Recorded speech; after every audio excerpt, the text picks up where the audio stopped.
ఏమ్మా బావగారేరి ఎవరా బావ? అయ్యా తమరు ఎక్కడున్నారా? ఏదో నోరు జారిపోయి బలరామయ్య గారు అనబోయి బావగారు అనేశానండి.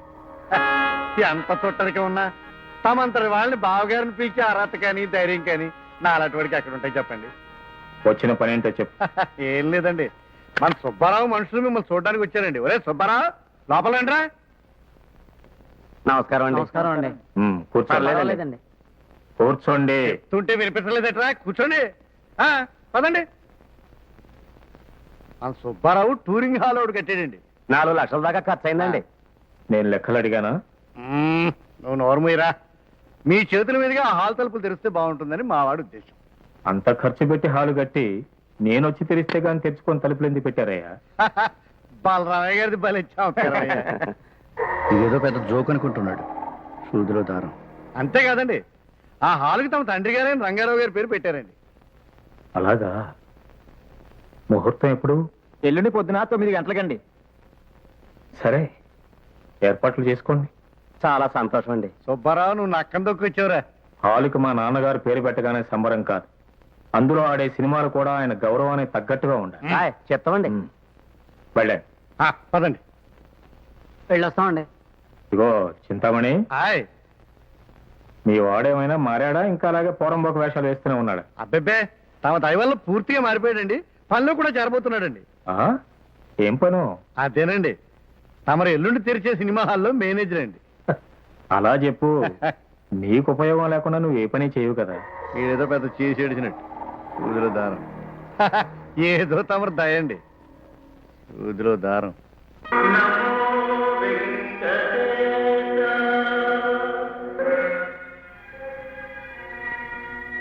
ఎరా, ఇంకా షో వేయలేదేటి? రీడ్ రాలేదా? రీడ్లు వచ్చేయండి. జనమే రాలేదు. జనం రాలేదా? ఏం రోగం వచ్చింది? ఏ తరం కళ్యాణాలు భక్తి ప్రాణాలు అయితే ఎవరొస్తారండి? మా సలహా కావాలి. కరెక్టే కదా? రేపటి నుంచి మలయాళం బొమ్మలు వేసేయి.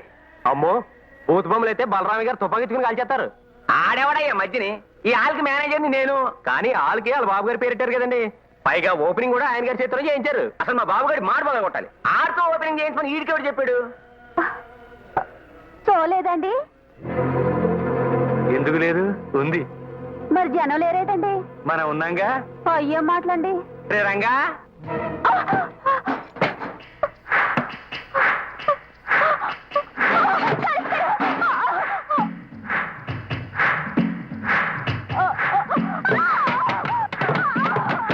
ఇప్పుడు వేసుకోరా భద్రత ప్రధాన క్షేత్రం.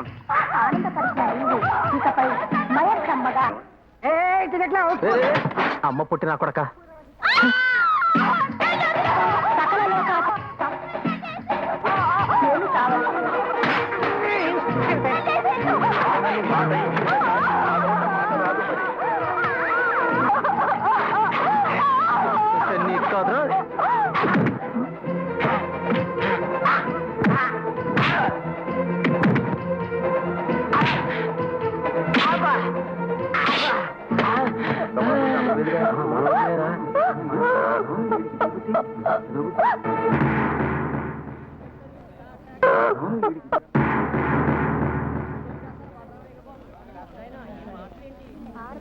బాసు, ఒకసారి ఫేస్ టర్నింగ్ ఇచ్చుకో.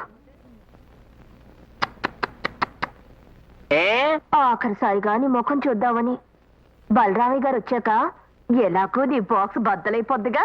అబ్బా, అదలే భయపడతా ఉంటే ఇంకా భయపడతాను చూడు. మరిలాగా అరిపేట్రా యతవా. అడగ్గది ఎవరని పంచాయతీ దాకా తీసుకొచ్చావు.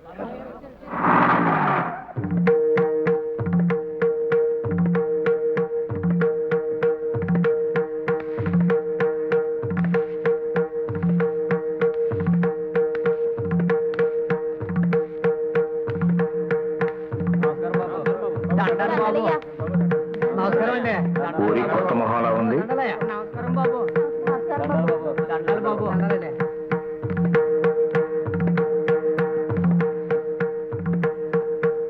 అడుగుతున్నది నిన్నే. ఏం మాటలు రావా? బెల్లం కొట్టిన రైలు అలా చూస్తావేరా? బలగం కృష్ణమూర్తి గారి మేనలోనని చెప్పు. సరే సరే, విషయానికి రా. అసలు ఏం జరిగిందో చెప్పు. ఈ అంతర్వేదిగాడు సినిమా హాల్లో ఒక అమ్మాయిని గొడవ చేస్తుంటే పట్టుకున్నానండి. పచ్చాబద్ధం అండి.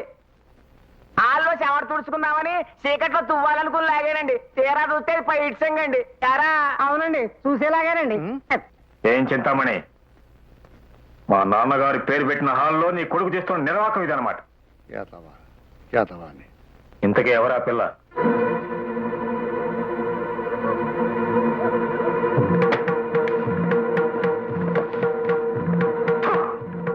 దున్నపోతల ఒళ్ళు పెంచి అచ్చూసిన అంబోతుల ఊరిమే పడతావరా? చిత్తకార్తి కుక్క నీకు ఏమిటా తేడా? చేసిందే తప్పుడు పని, పైగా దాంతో ఛీ! నీతి జాతి లేని వెతవా. వీడికి బుద్ధి వచ్చేలా 10 కొరడా దెబ్బలు కొట్టండి. అబ్బా మరి పాతిగట్ట.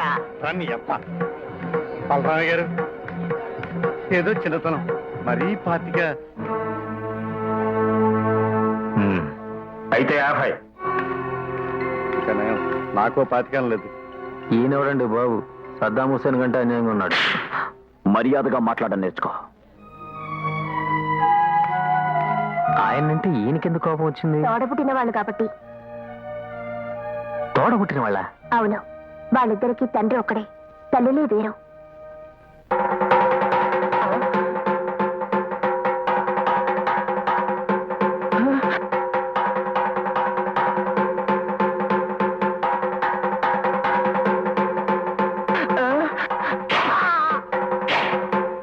తరతరాలుగా ఈ ఊళ్ళో బలగం వాళ్లే జమీందారులు.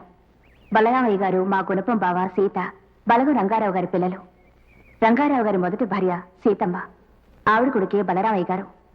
బలరామయ్య గారికి 5 ఏళ్లున్నప్పుడు సీతమ్మ గారికి జబ్బు చేసి మంచం పడితే ఆవిడ మంచి చెడ్డలు చూసుకోవడానికని ఒక నర్సుని ఇంట్లోనే ఉంచారు. ఆవిడే తులసమ్మ. ఆవిడ మా జాతి మనిషి. అక్కడికి వచ్చిన కొద్ది రోజులకి బలరామయ్య తులసమ్మ గారికి బాగా దగ్గరయ్యాడు. తాను ఎలాగూ చచ్చిపోతానన్న విషయం అర్థమైన సీతమ్మ గారు తన బిడ్డని తనకన్నా బాగా చూసుకుంటున్న తులసమ్మని చూసి కొంత ఊరట చెందింది. తాను చచ్చిపోయిన తర్వాత తన బిడ్డ బాగు కోసం తులసమ్మని పెళ్లి చేసుకోమని రంగారావు గారిని బలవంతం పెట్టి ఒప్పించింది. ఆ తర్వాత ఆవిడ చనిపోవడం, రంగారావు గారు తులసమ్మ గారిని చేసుకోవడం, ఆవిడికి కృష్ణమూర్తి సీత పుట్టడం జరిగింది. 3 పిల్లలు ఒక కడుపున పుట్టిన వాళ్లలాగే కలిసిమెలిసి ఉండేవాళ్లు. బలరామయ్య తన తమ్ముణ్ణి చెల్లెల్ని ప్రాణంగా చూసుకునేవాడు. ఆ తర్వాత ఏం జరిగిందో ఏమో గాని హఠాత్తుగా బలరామయ్య గారు తన తమ్ముణ్ణి చెల్లెల్ని ద్వేషించి శత్రువుల్లాగా చూడడం మొదలుపెట్టాడు. పెద్ద కొడుకు తన తమ్ముణ్ణి చెల్లెల్ని సరిగ్గా చూడకపోవడంతో భవిష్యత్తులో ఎవరికీ ఎలాంటి అన్యాయం జరగకుండా ఉండాలని ఆస్తిని బలరామయ్య గారికి కృష్ణమూర్తికి సమానంగా పంచిచ్చారు రంగారావు గారు. ఆయన పోయాక బలరామయ్య గారు పుణ్యాన ఆ ఇంటి మధ్య అడ్డుగోడలిచ్చింది. అవిగో అవే వాళ్ల తల్లిదండ్రుల సమాధులు. మధ్యన ఉన్నది వాళ్ల తండ్రి రంగారావు గారిది. కుడివైపున ఉన్నది బలరామయ్య తల్లి సీతమ్మ గారిది. ఎడం వైపున ఉన్నది కృష్ణమూర్తి తల్లి తులసమ్మ గారిది. వీళ్ళిక్కడ ప్రశాంతంగా నిద్రపోతున్నారు. వాళ్ళక్కడ మనశ్శాంతి లేకుండా బ్రతుకుతున్నారు. మీలో నీ అబ్బ ఆబోతులు అరవడం, కనిపించిన ఆడదాని మీద చిత్తకాతుగా పడిపోవడం తప్ప ఇంకేం తెలీదు. ఎదవ, నా కడుపుని చెడబుట్టావురా. నీకు బుర్ర పెట్టడం మర్చిపోయి ఇంకేదో ఎక్కువ పెట్టాడు రా దేవుడు. చేతవా అసలే దెబ్బల బాధలతో చేస్తా ఉంటే మధ్యలో నీ తిట్లేదో చెప్ప. కొడుకునన్న కనికరం కూడా లేకుండా. రే రాత్రపా, రే నా కొడక, నువ్వు చేసింది తప్పని కాదురా నా బాధ. కానీ ఆ చేసేదేదో బలరామయ్య గారి కూతురునో కృష్ణమూర్తి చెల్లెల్లో చేసావనుకో, అటు ఆస్తి ఇటు అమ్మాయి కలిసి వస్తాయి కదరా నా కొడక. అసలు మీ అమ్మ దాని ఆస్తి నాకు ఎలా దక్కే అనుకున్నావురా? ఇలాగే నాకు ఇప్పుడు పూర్తిగా అర్థమైపోయిందిరా అబ్బా.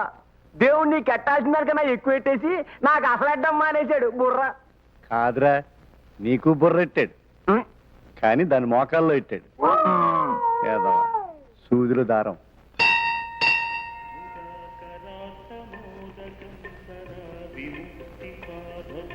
అదేంటి కృష్ణమూర్తి గారు, గుడి బయట నిలబడి దండం పెడుతున్నారేంటి? గుడిలోకి రండి.